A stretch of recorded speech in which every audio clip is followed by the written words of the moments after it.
Hey everyone, Tankenstein here. As you guys may have known over the last few months, there's been a little bit of a ruckus in War Thunder because the economy at one point was so bad that it was being review bombed, and let's just say it wasn't pretty. That being said, Gaijin decided to kind of make it up, at least in their minds, with a roadmap, and today we have more of that roadmap coming to fruition. There are a lot of changes going into effect, it looks like pretty much immediately, and let's go over some of those changes now because these are pretty damn big. So improving premium accounts. You might be saying to yourself, premium accounts, I never really thought that would matter. Why would that be altered with the roadmap? Well, it's being altered in a very positive way. So this gives you a much greater incentive to purchase a premium account because no longer will you lose money in a match so long as it's not having to do with killing allies. So basically, let's say if you've earned 10,000 SL in a match, but you've spent 12,000 SL in that match on repairs and ammunition, you will lose 2,000 normally. Now, if you have the improved premium account, so this is the standard premium account, mind you, so they're not increasing, at least as far as I know, the cost of the premium account. They're just adding this new feature to it. So again, let's say if normally you'd be 2,000 SL in the hole,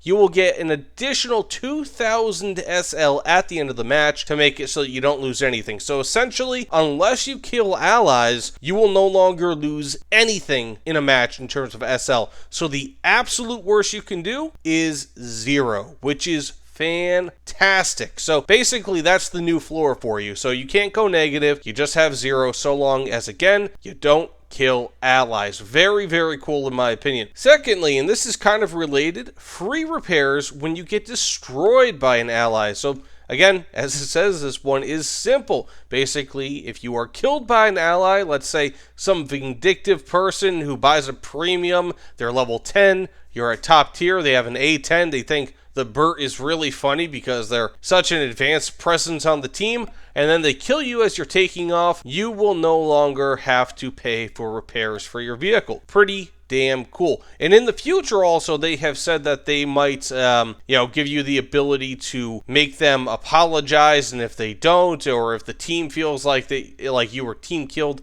unjustly, there will be some sort of penalty. But for now, it's just free repairs if you get destroyed by an ally, which is very nice. Another thing a lot of people have been wanting, detailed rewards log after a battle. Now, this doesn't really directly have to do with the economy, rather just a quality of life improvement. But as you can see, this looks pretty damn good. And basically, before you weren't able to look at any of the specific details, for the battle. Basically, if you just looked at the, I guess you could say the messages after the battle, you'd get a much worse detailed or much worse view of how well you did in the battle. No longer you will be able to see exactly what you did, which is very, very cool. And it will be available for Ground Arcade Realistic Sim, Air Arcade Realistic, and Sim, and also Naval Arcade Realistic in helicopter battles. So it doesn't sound like this will be available for, well, for example, Air Arcade, Ground Arcade, but it is what it is. Hardly anyone plays those. I mean, seriously, try to get into one of those matches, Air or Ground Arcade,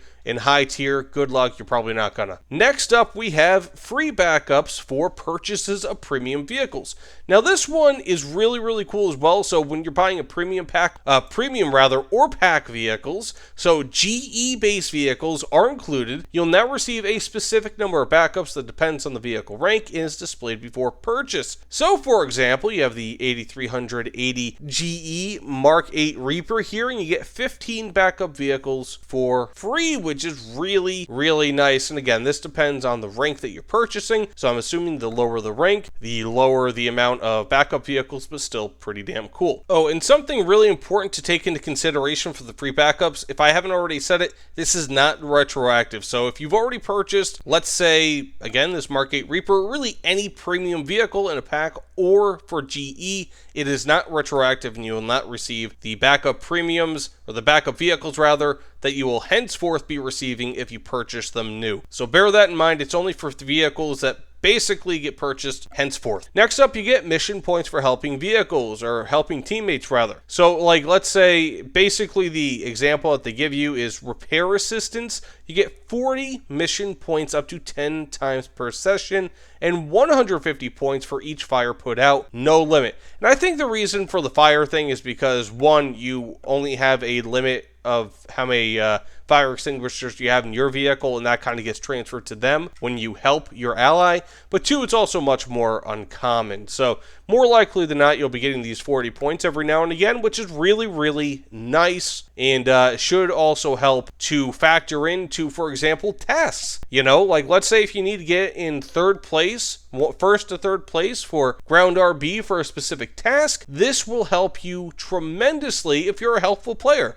You know, no longer are your services going to go unrewarded, and hopefully this also incentivizes people to actually repair you. And then finally, improving duplicate fire mode. This one seems a little bit weird, but I think I understand what it means. So basically, long story short, if your gunner gets knocked out, like a lot of the time in higher BR, you have a tank commander, and he will be able to fire and all that. Basically, this is going to mean that if you have a commander sight or something of that nature, and correct me if I'm wrong, I mean, you guys can read this here, but if you have a commander sight, then you'll still be able to fire from that commander sight before the commander jumps into the seat of the gunner, if that makes any level of sense. I think that's what that means, but I may be wrong. But this is specifically what it says.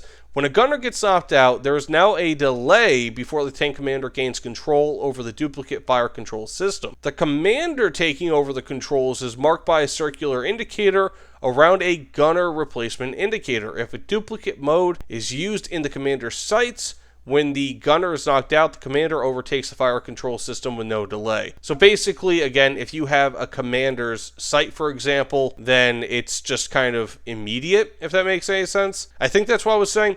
But either way, we are still kind of only about halfway through, maybe around 60% of the way through the economy update, the roadmap update. We still have a few things left, but, you know, this is going to be pretty damn good, and we still have a few things left for summer of 2023, which I am stoked about because the next ones that we are getting should be pretty damn big as well. They're going to be condensing the tech tree, which is phenomenal, and will hopefully also make it substantially easier to grind through and reach top tier, which should improve the experience for everyone. But that said, let me know what you guys think in the comments below. I am excited about these updates, these changes.